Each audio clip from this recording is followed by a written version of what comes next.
nosotros el ministro de Ambiente, Manuel Pulgar Vidal, a quien le agradecemos muchísimo estar esta noche en Cuarto Poder. Señor ministro, sea usted bienvenido. ¿Cómo estás, Augusto? Hola, Sol. Buenas noches. Y primero, a través tuyo, Sol, un saludo a todas las madres del Perú por su día hoy. Señor ministro, hay mucha desinformación en torno al proyecto Tía María y nos gustaría, por la misma cartera que usted representa, tratar de aterrizar algunos conceptos y aclararlos como vocero del gobierno para saber en realidad qué es lo que está pasando. Correcto. Lo más importante es el estudio de impacto ambiental que colapsó en el 2009 y vía UNOPS se hizo una revisión. En esta revisión aparecieron 138 observaciones que supuestamente han sido saneadas y el nuevo estudio de impacto ambiental no tiene ya ninguna observación. Pero representantes, por ejemplo, de Tierra y Libertad, como Pedro Franque, con quien yo he conversado, dicen que no todos los puntos del estudio de impacto ambiental han sido saneados y que, por ejemplo, uno de ellos, el tajo que se va a hacer o los dos tajos que se van a hacer, van a afectar a la Napa y van a contaminar el 50% del río Tambo, no obstante las observaciones que sí se han llegado a subsanar. Estas cosas son reales, se han subsanado todos los puntos. ¿Qué tan válido es el estudio de impacto ambiental actual? A ver, has hecho una muy buena introducción porque efectivamente el primer estudio de impacto ambiental fue desestimado, fruto de las observaciones de UNOPS y una decisión en su momento del Ministerio de Energía y Minas. Ten en cuenta, Augusto, porque sí vale la pena una precisión, que el informe de UNOPS, que en realidad tiene como 315 recomendaciones dentro de las cuales están las 138 observaciones, no fue un informe descalificador, fue un informe de omisiones o falencias, utilizó mucho esos términos. Pero en todo caso ese estudio se desestimó y el segundo, aprobado el año 2014, levantó las 138 observaciones una por una y por eso si uno entra a la página web del Ministerio de Energía y Minas, encuentra no solo si ha sido superada, sino en qué página del nuevo estudio de impacto ambiental hay una referencia directa y expresa a esa... Absolutamente todas. Todas, las 138, pero vamos a la que planteas tú del acuífero, sí. Supuestamente. Aquellos que se oponen y dicen que el estudio no compensó o no subsanó estas omisiones, señalan que no hay un estudio hidrogeológico, lo que es falso. Si hay un estudio hidrogeológico, que además es obligatorio porque vas a hacer un tajo y lo que vas a hacer es profundizar.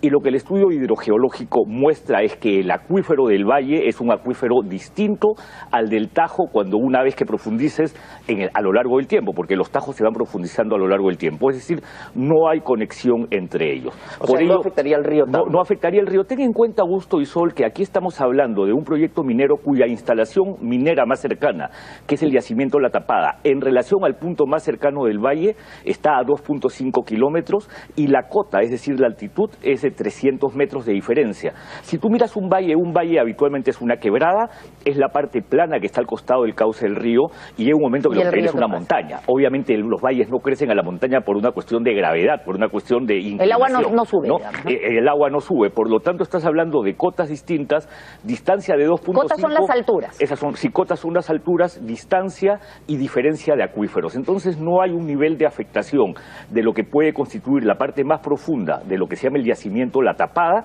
con el acuífero del Valle Río Tambo. Pero es más, si supuestamente, hoy día el Valle Río Tambo tiene un problema real y cierto, que es la presencia de boro, porque nuestros ríos que vienen de las partes altas en la zona sur de Arequipa y de Puno, viene de partes volcánicas, viene con mucho boro. Por eso es que el gobierno ha planeado construir la represa de Paltuture para poder regular el agua y traer agua de mejor calidad al Valle de Río Tambo, que estaría inaugurado el año 2017. O sea, esa agua que ni siquiera es buena. Les podrían dar agua mejor. Los agricultores son conscientes que tiene altísima presencia de boro y que con una represa no solamente regularías mejor el riego, sino que mejorarías la calidad. ¿Los agricultores, me dice, saben eso? Que tiene boro, sí, saben que tiene boro y a veces les genera cierto, sí. Y lo de la represa para el 2017 también.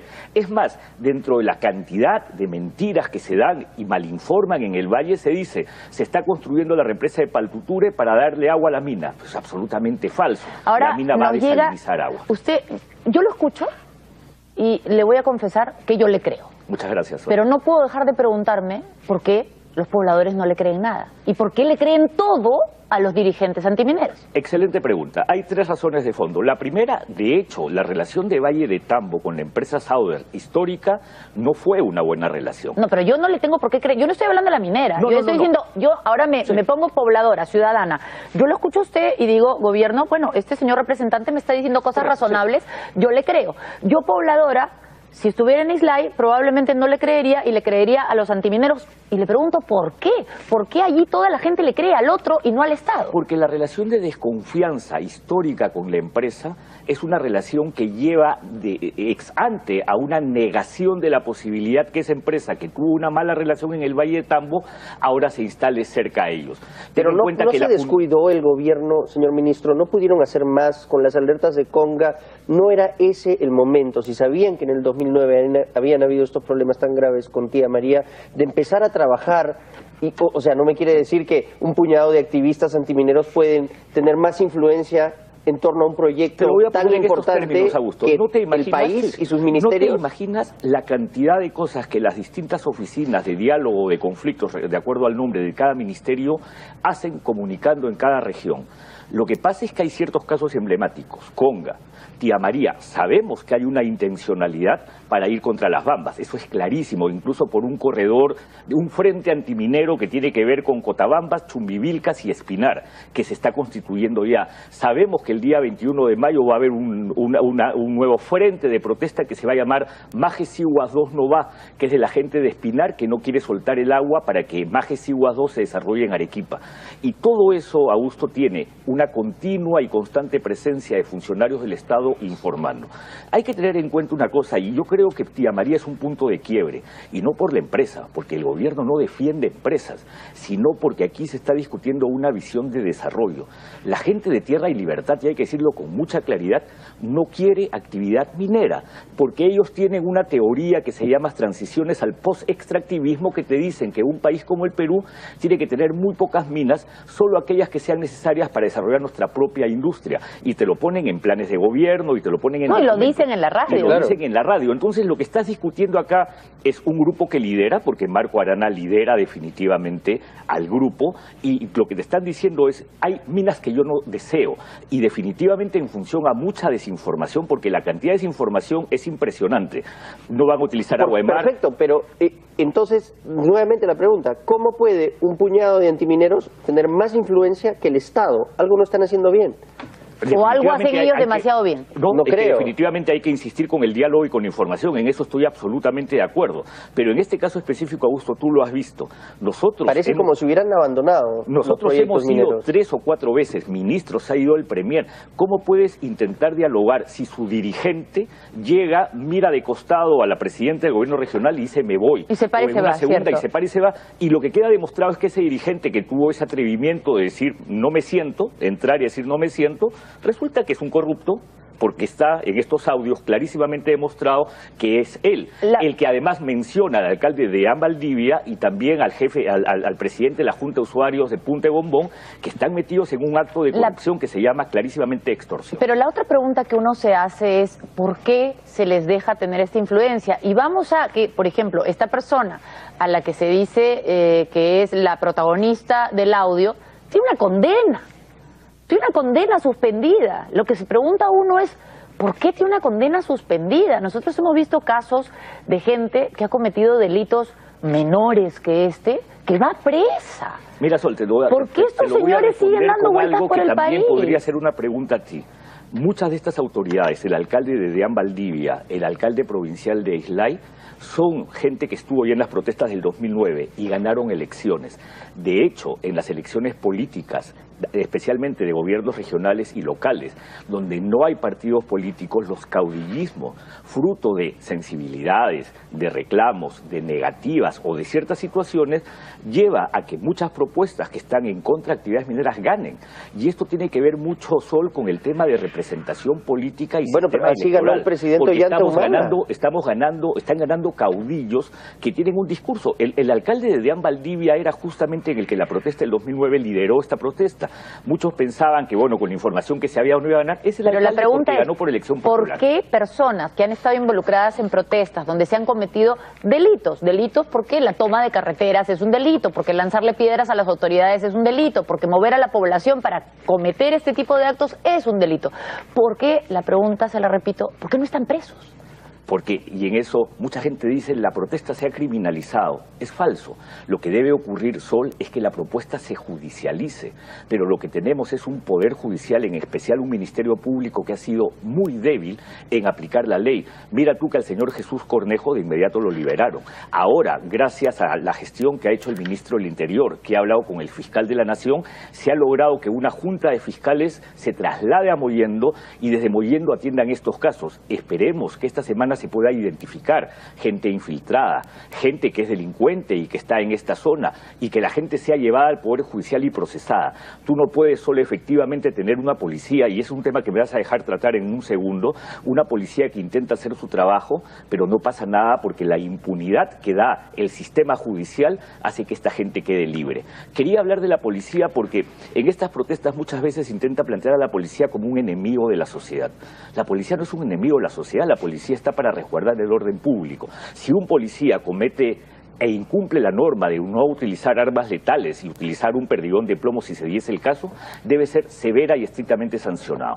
Pero la policía está cumpliendo ya por más de 50 días su trabajo intentando resguardar el orden público, y a la policía hay que respaldarla. Tenemos este suboficial de apellido Vázquez muerto por una piedra lanzado por una onda a una huaraca con la mayor impunidad, y eso es terrible. En este momento vemos las imágenes de los que están, a la policía del Perú. Vemos las imágenes de los que están lanzando piedras y están usando armas letales. Esas huaracas, esas llamadas huaracas, son armas letales, están siendo lanzadas contra la policía y además se mezclan con la población inocente. Es decir, hay pobladores ahí que sufren, hay pobladores ahí que están manipulados, algunos que participan en la protesta que no son delincuentes. Y algunos son legítimos. Y algunos son legítimos. Bueno, y en general es legítimo protestar si yo no estoy de acuerdo, pero pacíficamente.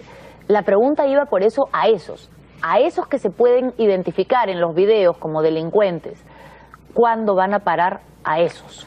Se les detiene, se les lleva al Poder Judicial y los libera. Pero van a hacer algo ahora, en este caso específico de los que ya están siendo detectados, incluso ya se ha manifestado, ya le ha dicho que es un delincuente el propio ministro del Interior. Sí, correcto. Ahora, todavía entiendo, por lo menos hasta que he venido a este programa, no sé si el Ministerio Público ya se pronunció en relación a la ampliación que pidió el Procurador del Estado para que se incluya a Pepe Julio Gutiérrez. No sé si finalmente el Ministerio Público ya se pronunció, pero de hecho se requiere un pronunciamiento claro y severo. Pero una cosa más, todos se han olvidado que este señor es dirigente de un partido político.